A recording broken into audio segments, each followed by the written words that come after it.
Hi, we're here with Nathan Dragon to celebrate his book. The Champ is Here. Is this your latest? Your Yes. okay, Yes. great. It's my first. I've got others in the pipeline, but yeah, that's the first one. Well, I wanted to ask you, so like, how do you describe? I mean, because some people have described it as loosely connected stories, some as a novel and a story collection. I kind of think of it as almost like all of that in a poet in poetry. I mean, it's almost reminds me of when you're sitting on a bus and you hear someone on a cell phone and you're hearing one part of a conversation, but you can figure out the rest Hmm. or some of it. Yeah. No, I like How do you that. describe this, Nathan? No, I think of it just yeah, I think of it as a short story collection. But I welcome all the other things, like connected or loosely connected stories or like sort of novelistic. Because I think like so many of the stories came from the same, I don't know. I don't want to say like came from the same place and like kind of like a woo like a weird kind of way, but like yeah, I mean, so many of them started with like a sort of collection of notes and then I just put together a story out of them through like a lot of strategies and like just direction that I learned from Diane Williams when I first started getting published, like Noon edited and published quite a few of the stories. And I just, Who is Diane Williams? Diane Williams is a really great short story writer and the editor of Noon magazine. I don't know, I can't speak highly enough of her and Noon. It like feels like it would be a really bad year of writing for me if I didn't get into Noon. So I just got to keep the streak alive. Wait, let me find the piece I would like you to read. I think it's Walking. This one's cool because Harris Latsy from Cast for Gold, this was one of his the first stories he like edited and yeah, I like this one a lot. Oh man, so I spotted it. Yeah. Yeah, he did a great job helping with this one. Okay, walking. I walk a lot. I like walking. I took a walk today just to get out of the apartment. Came back with a six-pack that I didn't really need or want. Then I walked from the door to the fridge, to the living room, to the bathroom, to the living room. Sat for a second, then walked back to the kitchen for a beer and back to the living room. That's one lap. There were five more after that, and each one got faster. I've got blue pants on with a single dot of pink from a bleach drop, white socks, brown shoes. I change into the black shoes whenever I leave the apartment. This is how my grandfather dressed. Plus, he'd stuffed his breast pocket with smokes, lottery tickets, a lighter, and a little pencil. A kind of uniform, complete with pink bleach drops. He was a cleaner. I think I should get some scratch tickets next time I'm at the store if I remember. Walking earlier, I threw a couple shadow boxed punches. Had to stop and put the six pack down for a sec. Looked at my reflection in some storefront window. I was thinking about a move, so I made the move because I wanted to feel myself go through the motions and see myself make those motions. Felt self-conscious that someone on the other side of the window was looking at me like I was performing for them.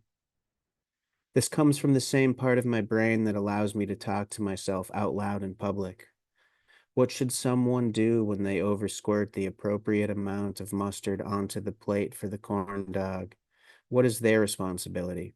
Should the extra mustard, if clean and crumb free, be siphoned back into the mustard bottle? It's kind of a boring place to walk here, so I have boring thoughts. There's nothing for me to connect with.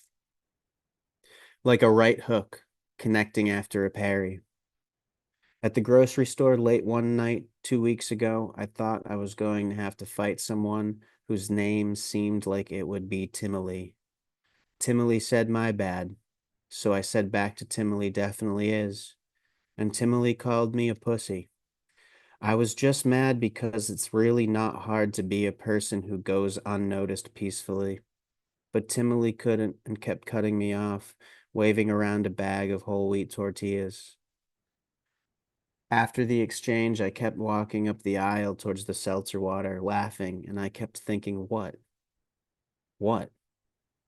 Imagine how dumb that would have been. Good to be safe walking around. Bundle up, hide most of your face, hat and shades. Floating right through. The grass will be greener there. If this could hurry up and be over with. Go there or go back. I was walking up Main Street with these sharp sneezes going on. Remembered getting my nose cauterized a dozen or more times. I'd be covered in my own blood after 2 or 3 rounds. Wipe it from my face and wipe it on my shirt with my red glove.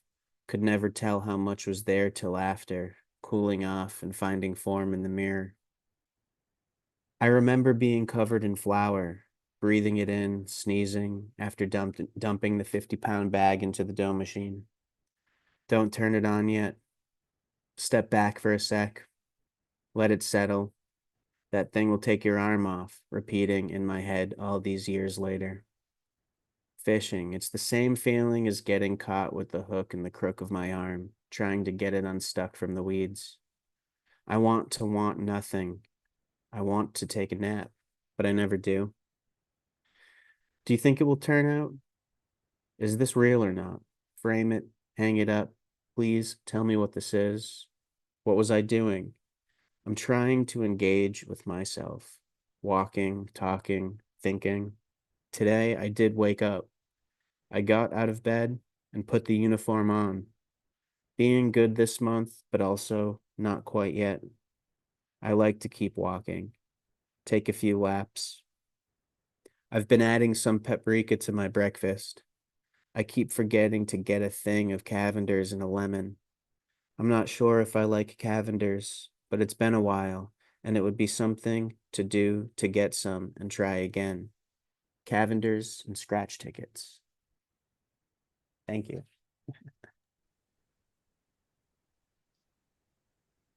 I love that so much. I love that story so much because it